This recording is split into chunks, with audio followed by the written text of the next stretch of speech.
Friends ఇదైతే ఆగేలాగా అనిపించలేదు అనమాట. నేను అప్పటికే అన్నా, అప్పుడు ఆడియో ఈవెంట్ చూసా, వారణాసి సినిమా ఆ యొక్క టైటిల్ లాంచ్ ఈవెంట్లో చూసిన రాజమౌళి గారు కొద్దిగా ఎమోషనల్ అయ్యిండు, ఇది కొద్దిగా కాంట్రవర్సీ అయితే అది ఇది అని చెప్పి నేను ఆ రోజు ట్రైలర్ రివ్యూలో కూడా మాట్లాడినా, మీరైతే వినొచ్చు అనమాట, ఒకసారి వెళ్ళి చూడండి, అది అందులో క్లారిటీ ఇచ్చిన. కానీ ఇది ఈ రేంజ్లో కాంట్రవర్సీ అయింది, ఈ రేంజ్లో వెళ్ళిపోద్ది అని చెప్పి నేనైతే అనుకోలేదు. ఒకటి కాదు రెండు కాదు, మన ఎస్ఎస్ రాజమౌళి గారి మీద 3 కంప్లైంట్స్ అయితే ఫైల్ అయ్యాయి. ఇంకా ఆయన మీద భయంకరమైనటువంటి నెగిటివ్ కూడా వస్తుందన్నమాట. ఇది రాజమౌళి గారు డౌన్ఫాల్ అని చెప్పి చాలామంది కామెంట్ చేయడం అయితే జరుగుతుందన్నమాట. సో దీనికి గల రీజన్ ఏంది అనేటటువంటిది క్లారిటీగా క్లుప్తంగా మాట్లాడుకునేటటువంటి ప్రయత్నం చేద్దాం. రీజన్ గురించి మళ్ళీ డిస్కషన్ చేయాల్సిన అవసరం లేనే లేదు. హనుమాన్ గురించి రాజమౌళి గారు చేసినటువంటి వ్యాఖ్యలు ఏవైతే ఉన్నాయో మస్తు దుమారం లేపే. ఒకసారి క్లిప్ వినండి. విన్నారు కదా, ఆయన అన్న టాపిక్ వేరు, అన్న టాపిక్ గురించి మాట్లాడుతూ ఈ టాపిక్ కొద్దిగా ఫ్రెష్ టాపిక్ అనమాట. యాక్చువల్లీ నెక్స్ట్ ఇంకొక కంప్లైంట్ కూడా ఏదలుచుకున్నాము. మహేష్ బాబును ఎద్దు మీద ఎక్కించడం ఏమిటి? ఎద్దు అంటే వృషభము, అంటే నంది వాహనము, అంటే మనం శివుడికి వాహనం అది. అంతేగాని ఈ కలర్ మొహానికి కలర్ పూసుకొని నెత్తిన విగ్గు పెట్టుకొని నటించే హీరోలను శివునితో ఈక్వేట్ ఎలా చేస్తామండి?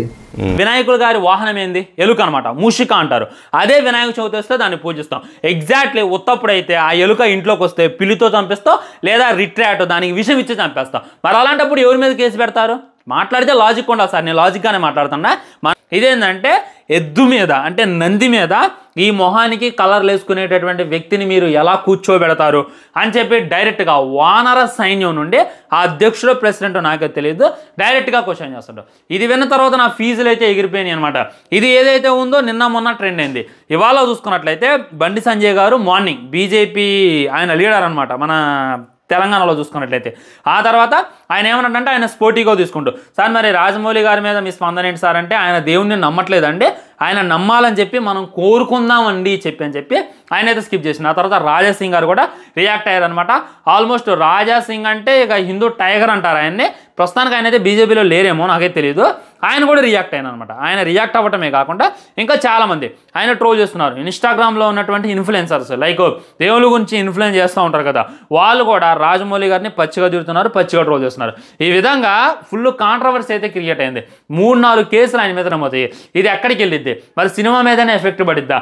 రాజమౌళి గారు ఎందుకు అసలు చేము కుట్టినట్టుకోలేరు, కనీసం దీని గురించి ఎంత కూడా మాట్లాడలేదు అనేటటువంటిది ఈరోజు ఈ వీడియోలో క్లారిటీగా క్లుప్తంగా మాట్లాడుకునేటటువంటి ప్రయత్నం చేద్దాం.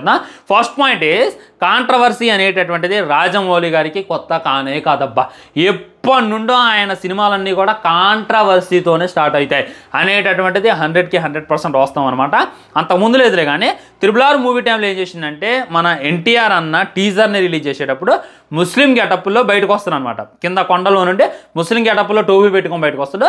అప్పుడు డైరెక్ట్గా బండి సంజయ్ గారే తిట్టిండు, మా గోండు బెబ్బులని, మా కొమరం భీమ్ని, హిందూ టైగర్ని నువ్వు ఈ విధంగా ముస్లిం లాగా చూపిస్తావా? నీకెంత ధైర్యం రాజమౌళి, నువ్వు ఆ సీన్ని సినిమాలో డిలీట్ చేయకపోతే నీ ఇంటిని ముట్టడిస్తాం, సినిమాని ఆపేస్తామని చెప్పి అప్పుడు బండి సంజయ్ గారే మాట్లాడిండు.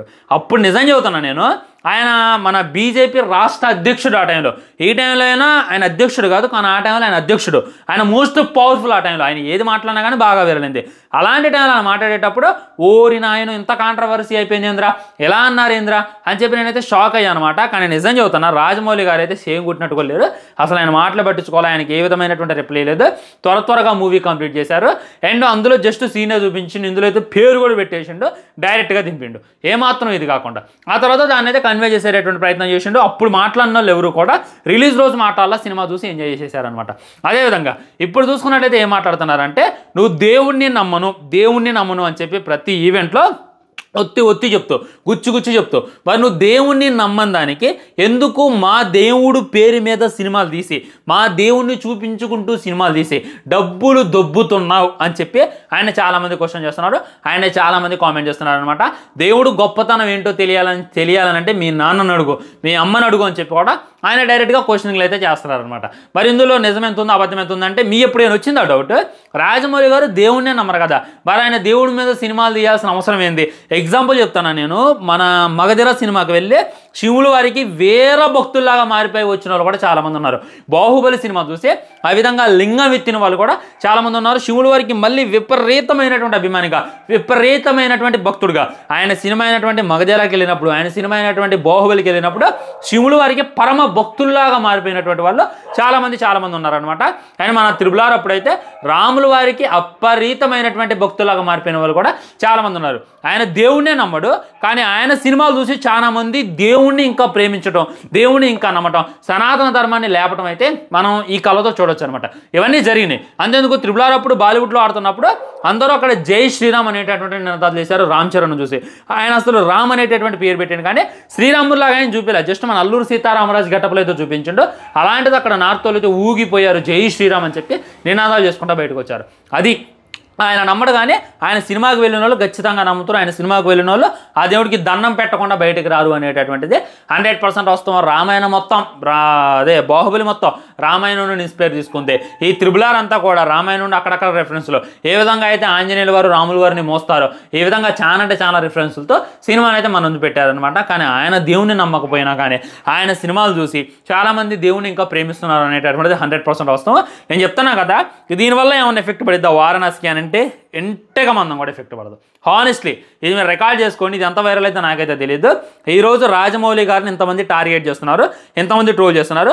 దీనివల్ల వారణాసి సినిమాకి ఏమైనా ఎఫెక్ట్ పడిద్దా అని అంటే 0.000% కూడా ఆ సినిమాకి ఏ విధమైనటువంటి ఎఫెక్ట్ పడదనమాట.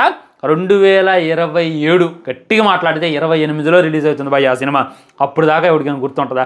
ఈ 4 రోజులు అయితే అడౌట్ చేస్తారు, ఆ తర్వాత అయితే బంద్ చేస్తారు అనమాట. ఆయన మళ్ళైనా కానీ అంటాడు నేను దేవుని నమ్మనని, అయినా కానీ అనేటోళ్ళు అంటారనమాట. ఖచ్చితంగా ఆయన సినిమాకి వెళ్ళి చూస్తారు అనేటటువంటిది 100% వస్తాం. సో ఆయన ఏమంటాడు అని అంటే, ఆయనకు మండిందంటే ఆయన ఎడ్యుకేటెడ్, ఆయన మాటకు మాట కరెక్ట్గా సమాధానం చెప్పగలిగేటటువంటి వ్యక్తి. మీరంతా పోయి ఆయన తిడుతున్నారు కదా, నువ్వు మా దేవుణ్ణి నమ్మనందుకు మా దేవుని పేరు మీద ఎందుకు సినిమా తీసినావు, నువ్వు మా దేవుణ్ణి నమ్మనందుకు మా దేవుణ్ణి ఎందుకు లేపుతున్నావు అని చెప్పి ఆయన ఎవరైనా క్వశ్చన్ చేస్తే ఆయన ఏం సమాధానం చెప్తారో తెలుసా? నేను దేవుణ్ణి నమ్మను అని, దేవుడు అంటే ఏంది, శ్రీరాముడు అంటే ఏంది, సనాతన ధర్మం అంటే ఏంది, హిందుత్వం అంటే ఏంది అనేటటువంటిది 129 దేశాలకే చూపించా. 129 దేశాలకే మన సనాతనం అంటే ఏందో నేను పరిచయం చేశా. మీరు దేవుని నమ్మి మీరు వీకింది ఏంది అని చెప్పి డైరెక్ట్గా ఆయన అడుగుతారు. దానికి మనం ఏం చెబుతాం భయ్యా? తేలగేయటమే. ఇప్పుడు ఈ మైకుల ముందు మాట్లాడుతున్నారు కదా, వీళ్ళు ఎవరైనా సరే నేను చెప్తున్నా కదా, శ్రీరామచంద్రుడిని సరిగ్గా హ్యాండిల్ చేయగలరా? ఈ సీన్ ఉంది కదా, ఎలాంటి సీన్ మీరు క్రియేట్ చేయాలంటే దీనమ్మ మీ జీవితం కూడా సరిపోదు. హానెస్ట్లీ ఎలాంటి సీన్ క్రియేట్ చేయాలంటే, ఏ హనుమంతుల వారు ఉన్నారు కదా, మీ జీవితం మొత్తం గుడ్డలించుకున్నా, మీరు కింద పరి పొరలన్నా. ఇన్స్టాగ్రామ్లో కొంతమంది అమ్మాయిలు కూడా ఇన్ఫ్లుయెన్సర్లు అయ్యి రాజమౌళిగా తిడుతున్నారు కదా, మీరు తలకిందులుగా వేయాలన్నా మీరు ఇంకో 10 జన్మలు ఎత్తినా కానీ ఆ హనుమంతుల వారి సంగతి ఏంటి, ఆయన తోకను కూడా తయారు చేయలేరు, మీరు ఇలా చూపించలేరు అనేటటువంటిది 100% వస్తాం. ఆయన నమ్మితే ఏంది, నమ్మకపోతే ఏంది, ఆయన వల్ల చాలామంది నమ్ముతున్నారు, అది చాలు అనేటటువంటిది గుర్తుపెట్టుకోండి. సో నేను చాలాసార్లు తిడుతూనే ఉన్న రాజమౌళి గారిని, మళ్ళీ పొగుడుతూనే ఉంది ఏంటంటే, ఆయన నమ్మకంతో మనకు పని లేదు భయ్యా. ఆయన హనుమంతుల వారిని ఆ విధంగా అంటాం తప్పే, నువ్వెవరు మా హనుమంతులను అనడానికి అని చెప్పి నేను డైరెక్ట్గా అన్నా.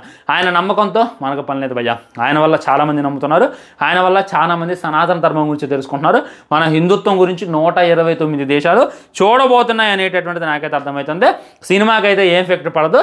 ఇలా అన్నోళ్ళే ఈరోజు రాజమౌళిని క్వశ్చన్ చేసిన వాళ్ళే డైరెక్ట్గా రేపు థియేటర్కి వెళ్ళి ఎంజాయ్ చేస్తారు. డైరెక్ట్గా వాచింగ్ మా వారణాసి రాముడి ఎంట్రీ అని చెప్పి రేపు స్నాప్స్ పెడతారు, ఇన్స్టాగ్రామ్లో రీల్స్ పెడతారు అనేటటువంటిది 100% వస్తాం.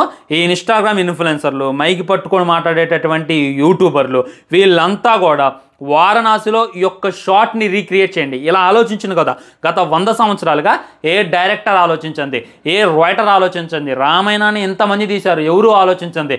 ఆ వానరాలన్నింటినీ కూడా టవర్ లాగా చేసుకొని పైన రాముని నిలబెట్టి కుంభకర్ణుడి నుండి తల కొట్టాలి అనేటటువంటి ఆ ఆలోచన చేసిండు మన జక్కన్న. అలాంటి దాన్ని ఒక్కటి క్రియేట్ చేసి చూపించిన మీరు నాకు, నేనైతే మీకు కావాల్సిన దూరంలోనే దూరిపోతాను అనేటటువంటిది 100% వస్తాం. సో ఫైనల్ ఏంటంటే వారణాసికి ఏ విధమైనటువంటి ఎఫెక్ట్ పడదు. మహేష్ బాబు ఫ్యాన్స్ ఎవరు కూడా ఫీల్ కామకండి. అదే ఫ్రెండ్స్ ఉంటా ఛానల్ని సబ్స్క్రైబ్ చేసుకొని వీడియో లైక్ చేయండి, వీడియో షేర్ చేయండి. ఆల్రెడీ రాజాసాబ్ సాంగ్ అప్డేట్ వచ్చింది, ఇంకో వీడియో చూస్తే వీళ్ళు కూడా చూసండి. బై బై, నమస్కారం.